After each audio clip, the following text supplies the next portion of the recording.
আজকের আলোচনায় আপনাদের স্বাগত। আমরা আজ টিসি স্যারের সেই বিখ্যাত GASS ফর্মুলা নিয়ে কথা বলবো, যেটা RCM নেটওয়ার্কে গ্রোথ আনার জন্য একটা দারুণ উপায়।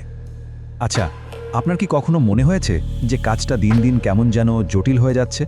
মানে পুরনো কিছু অভ্যাসের কারণে বা ঠিকঠাক রাস্তা না জানার ফলে গ্রোথটা এক জায়গায় এসে আটকে গেছে?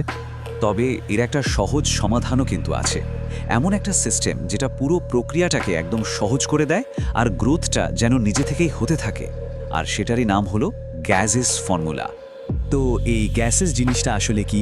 সোজা কথায় এটা হলো গ্রোথের একটা মন্ত্র, 5টা অক্ষরের একটা ছোট্ট ফর্মুলা, কিন্তু এর মধ্যেই লুকিয়ে আছে বিজনেসের সব জরুরি দিকগুলো। আসুন তাহলে এক এক করে দেখে নিই এই GASS এর প্রত্যেকটা অক্ষরের মানে কি। বলতে পারেন এই 5টা পিলারই হলো বিজনেসের আসল চাবিকাঠি। চলুন তাহলে শুরু করা যাক। ফর্মুলার প্রথম অক্ষর G মানে গ্রোথ। সোজা কথা, বিজনেসের গ্রোথ।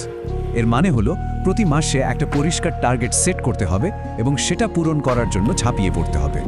যেমন ধরুন, যারা ভাইটাল লেভেলে আছেন তাদের জন্য প্রতি মাসে মিনিমাম টার্গেট হলো 100% গ্রোথ।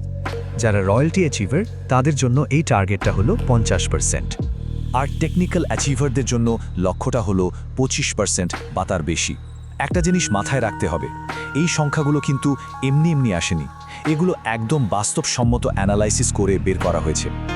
এখন প্রশ্ন হলো, এই টার্গেটগুলো পূরণ হবে কিভাবে? এর জন্য কিছু সহজ কাজ রোজ করতে হবে, যেমন প্রতিদিন গ্রোথ রিপোর্ট চেক করা, নতুন ভাইটাল তৈরির দিকে ফোকাস করা আর সেবা কেন্দ্রগুলোর গ্রোথ নিশ্চিত করা। তাহলে আর শেষ মুহূর্তের জন্য কোনো চাপ থাকবে না। আচ্ছা, জি এর পর আসে এ মানে অ্যাক্টিভ রেট। এটা কিন্তু খুবই জরুরি একটা বিষয়।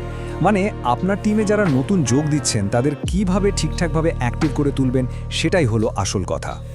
এখানে আসল চ্যালেঞ্জটা হলো পুরনো অভ্যাসগুলো বদলে ফেলা। মানে শুধু কাউকে জয়েন করিয়ে দিলেই হবে না, একটা সিস্টেম মেনে চলতে হবে।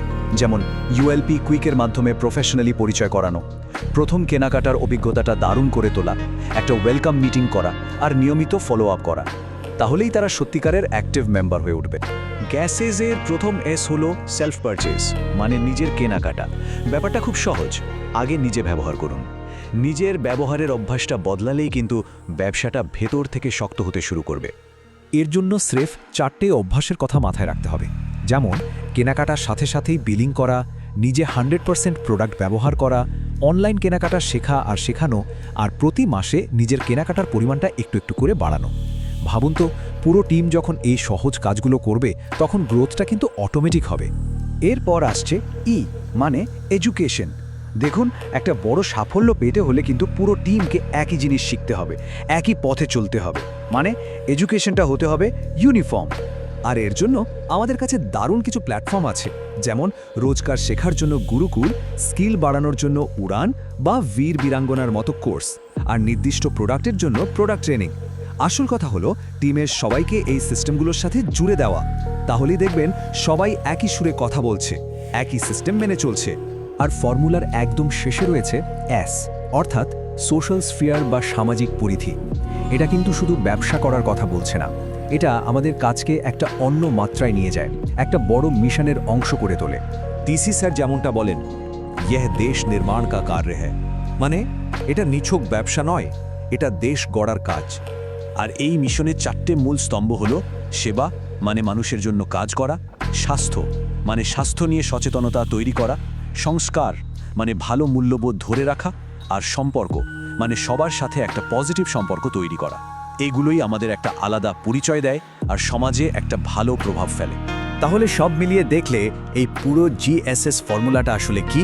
এটা হলো আমাদের পুরনো জটিল অভ্যাসগুলোকে বদলে ফেলার একটা উপায়। এর বদলে সহজ আর কার্যকর কিছু অভ্যাস তৈরি করা, যা আমাদের জন্য অটোমেটিক্যালি ভালো রেজাল্ট নিয়ে আসবে। তাহলে আর দেরি কেন? আসল কাজটা তো শুরু করা। এই যে এতগুলো পয়েন্ট নিয়ে কথা হলো, একবার ভেবে দেখুন তো, এর মধ্যে কোনটা দিয়ে শুরু করলে আপনার বিজনেসে সবচেয়ে তাড়াতাড়ি একটা পরিবর্তন আসতে পারে?